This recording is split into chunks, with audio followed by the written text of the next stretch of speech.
May 8, 1970, an injured Willis Reed made a dramatic entrance for the final half of the final game of the 69-70 season. At stake was a world championship for either the Los Angeles Lakers or the New York Knickerbockers.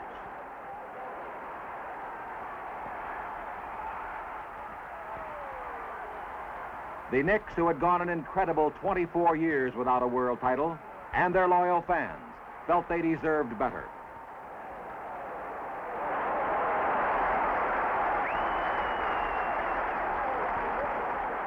For Wilt Chamberlain, Jerry West, and Elgin Baylor, playoffs were commonplace. The Lakers had reached the finals in 5 of the last 6 years, but they had always lost to the now dethroned Boston Celtics.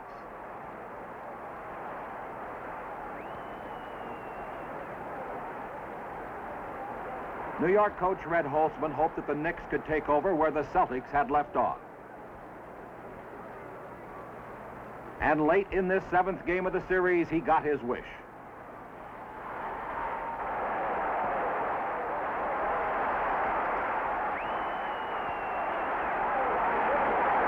Playmaker Walt Frazier totaled 36 points and had an incredible 19 assists. But more importantly, this final game was a tribute to individuals who had become a team.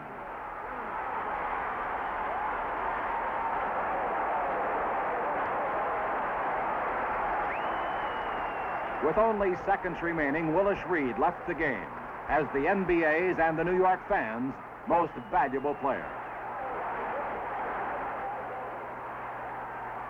The drought was over. The Knicks had played over 1,800 basketball games in 24 years before they reached this pinnacle. Now, they were savoring every minute of it. They were putting the final touches on an unbelievable season.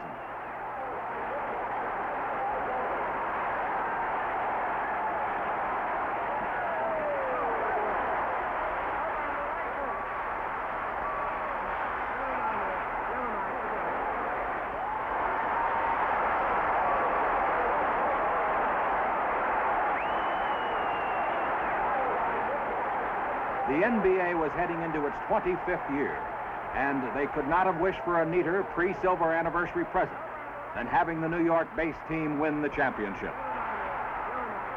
It focused nationwide attention on the sport and dispelled any doubt that pro basketball would escalate into the 70s as pro football had done in the 60s.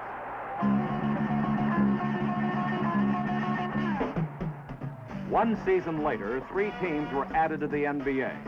Buffalo, Portland, and Cleveland.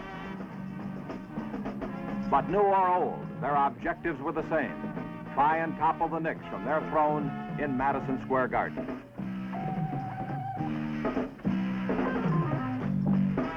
Inside these walls, 19,500 loyal subjects would arrive every game to watch their heroes defend the new title. To follow is the story of that defense.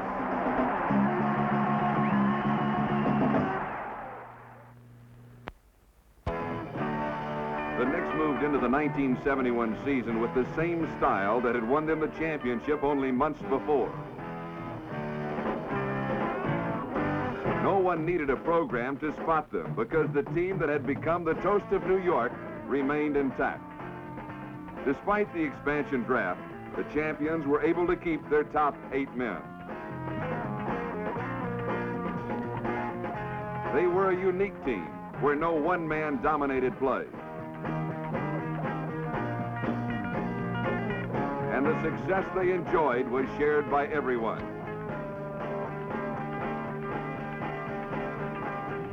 Hitting the open man became their trademark, and discipline became their style. Always in the center of the action was their captain, Willis Reed, number 19. At 6 feet 11 inches, he is not the tallest center in the NBA, but he is perhaps the finest outside shooter of all the league's big men, and as such was again unstoppable.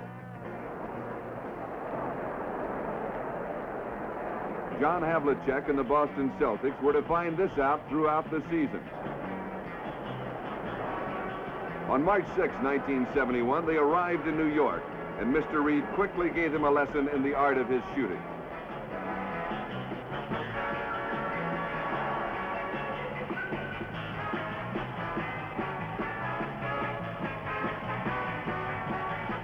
In a little more than 2 quarters, he scored 15 points and had Boston on the run.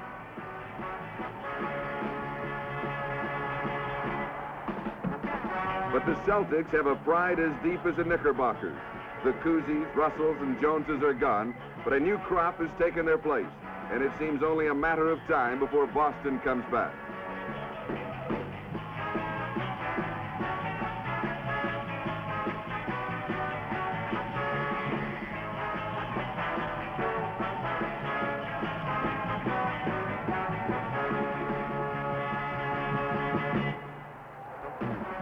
Late in this game, they came within striking distance of the New Yorkers' lead 3 times. But each time they were repelled by the wizardry of another New Yorker, Walt Frazier, number 10. Boston coach Tommy Heinsohn had to witness a dazzling 39-point performance by Frazier, with 15 of them coming in the last quarter alone.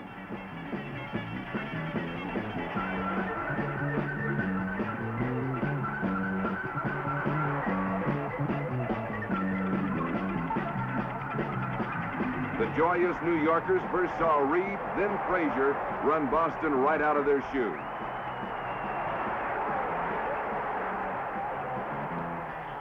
Frazier plays with such poise and confidence that it's hard to realize he's only 25 years old and only in his 4th year of pro ball.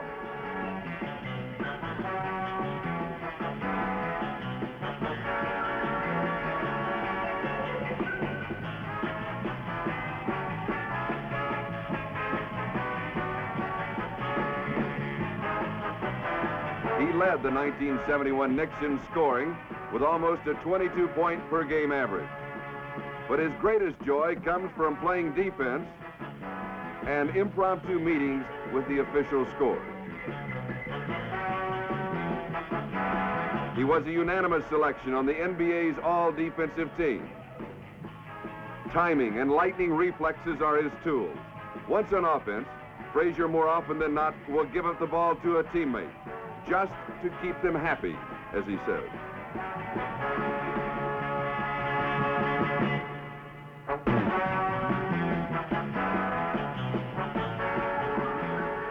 And perhaps the happiest of all is number 12, Dick Barnett, the deadliest shooter on New York's squad.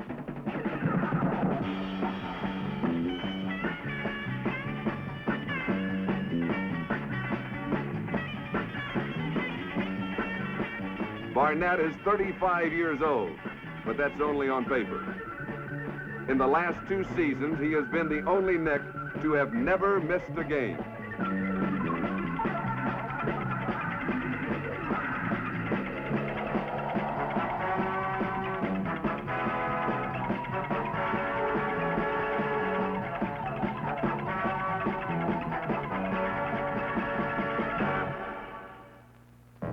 Joining Reed, Frazier, and Barnett are 2 of the most consistent forwards in basketball.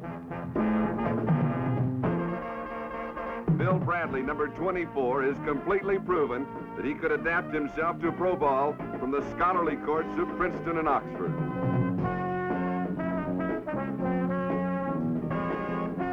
For the Knicks, he has been a man in motion, never stopping, never waiting.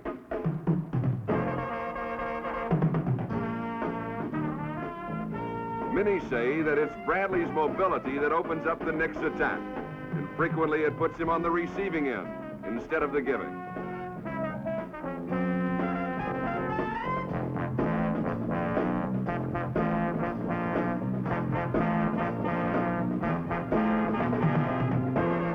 Dave DeBusschere, number 22, is at the other forward, and his addition 2 years ago completed the New York puzzle.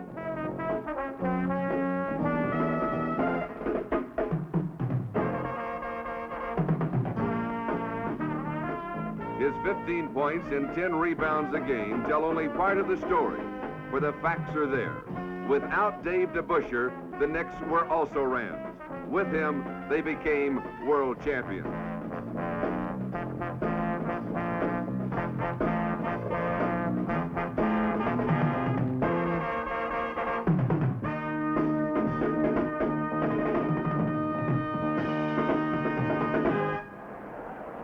The principal cast of characters were now set for the preview showing of what most experts thought would be the inevitable title clash between the Knicks and the upstart Milwaukee Bucks.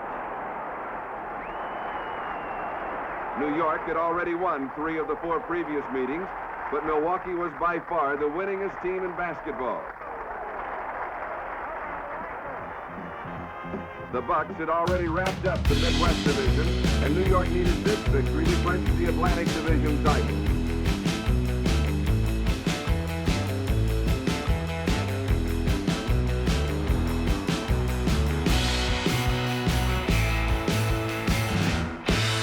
Dave DeBusschere started it off with a first of his 33 total points. Milwaukee has been led by center Lou Alcindor. And this game was no exception, as he scored 21 points in the first half alone.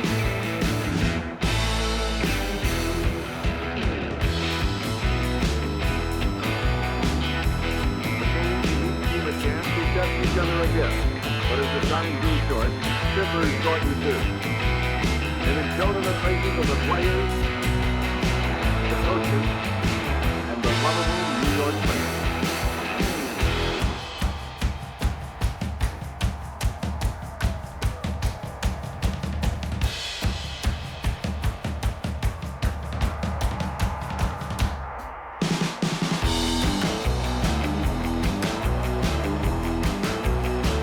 Behind this background of Bedlam and Madison Square Garden, the score was tied late in the game, and neither team could get the upper hand.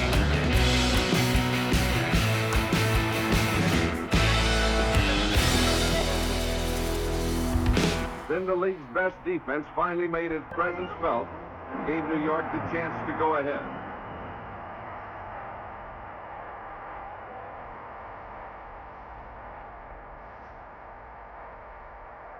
First, a calm Dave DeBusschere set the pattern, directed traffic, worked his way in, and gave to Willis Reed for 2.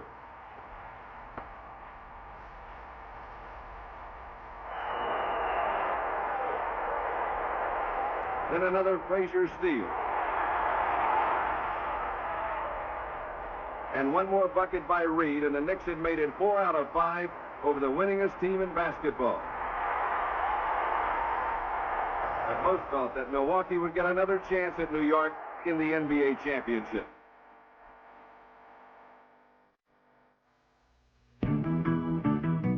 Having clinched the Atlantic Division, New York's superior bench was given a chance to really shine in the closing weeks of the season. Number 33, Cazzie Russell, was injured for almost a third of the year, but his spirit and talent still dazzled the fans and opponents alike.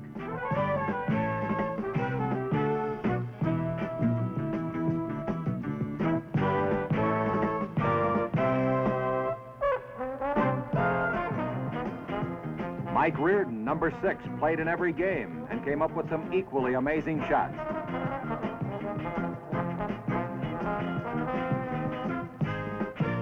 But the true accolades must be saved for number 9, Dave Stallworth. In 1967, after a near-fatal heart attack, the big question was whether he'd even be able to watch another NBA game. And now, 4 years later, Dave was averaging 10 points a game as one of New York's dependables.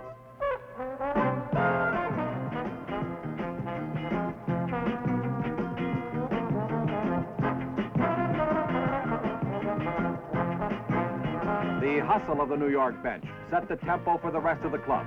And from number 18, Phil Jackson, to little number 5, Mike Price, New York was ready and willing for the start of the 1971 playoffs.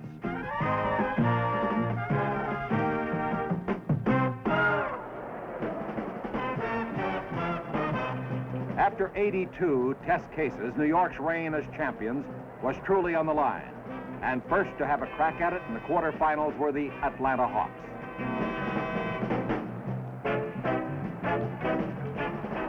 Atlanta had played sporadically in the first half of the season, but mainly because of the improvement of rookie Pete Maravich, number 44, they finished exceptionally strong. The series evolved into a ballet of cat and mouse between the young offensive sensation Maravich and New York's brilliant defensive ace, Walt Frazier.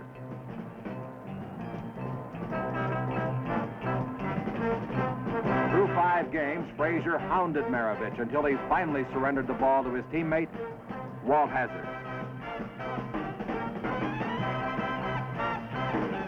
But wherever Atlanta went, the Knicks followed with the defense that carried them so far.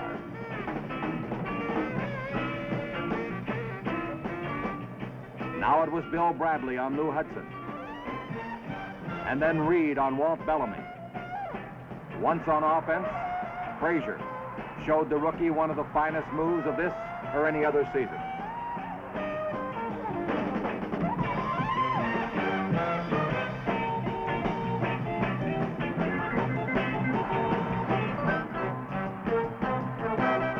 The rest that New York's superior bench had provided during the latter part of the season was paying off, and Atlanta managed to beat the Knicks only once.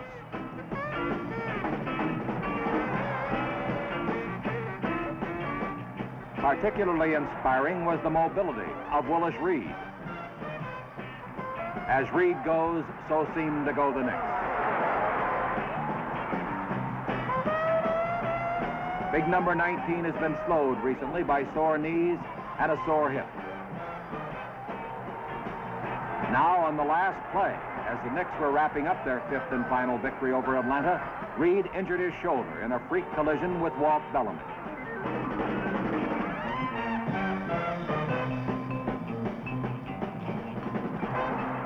New York, with an injured Willis Reed, now had to get by Baltimore before the showdown against Milwaukee came about. For Atlanta, the season was over. The flashy orange-clad Baltimore Bullets were the Knicks' opponents in the semifinals. And Willis Reed found out early that between his sore shoulder and the aggressive Bullets, this series would prove much tougher than Atlanta.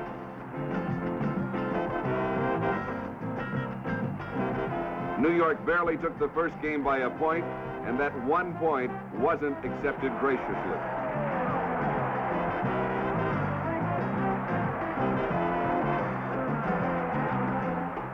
Once the series moved to Baltimore, the Bullets came to life behind the dazzling antics of number 10, Earl Monroe.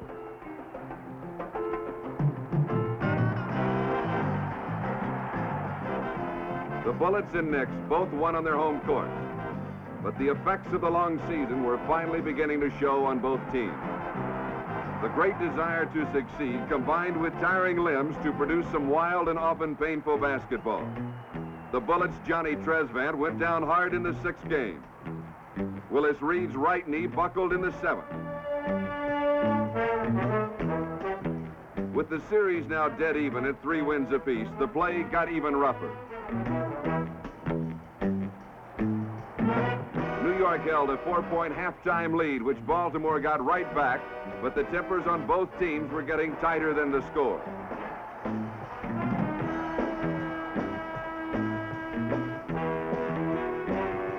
Coach Gene Shue's Bullets, with minutes to play, suddenly had the lead.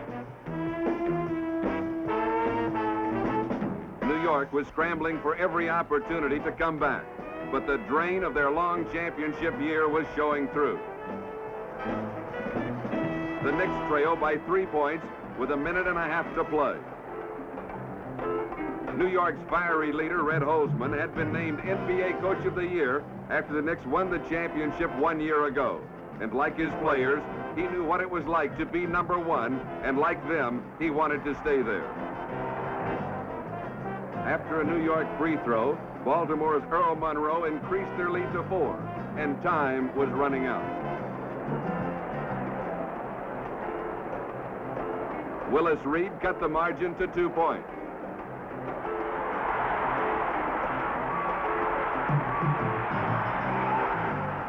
Then the Bullets killed as much of the 24-second clock as they could and took their last shot. With 11 seconds left, the Knicks called time. The entire season boiled down to one final play, and thoughts easily drifted back 1 year ago to that memorable occasion that started it all, the defeat of Los Angeles for the championship. That ecstasy lasted throughout the year, But now it was all on the line, and the Knicks began to work together for their last shot.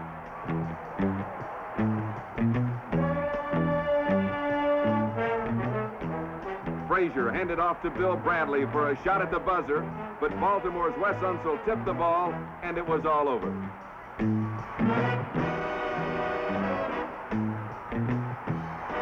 In this one final play, New York's reign as champions ended. The Knicks had wound up as the second winningest team in basketball, but it would be Baltimore meeting Milwaukee in the final. They had almost won it all again. It was as simple as that. They stood pat with the entire championship squad for the 71 season.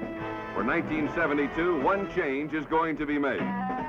The popular Cazzie Russell has been traded to the Warriors for their all-star forward, Jerry Lucas.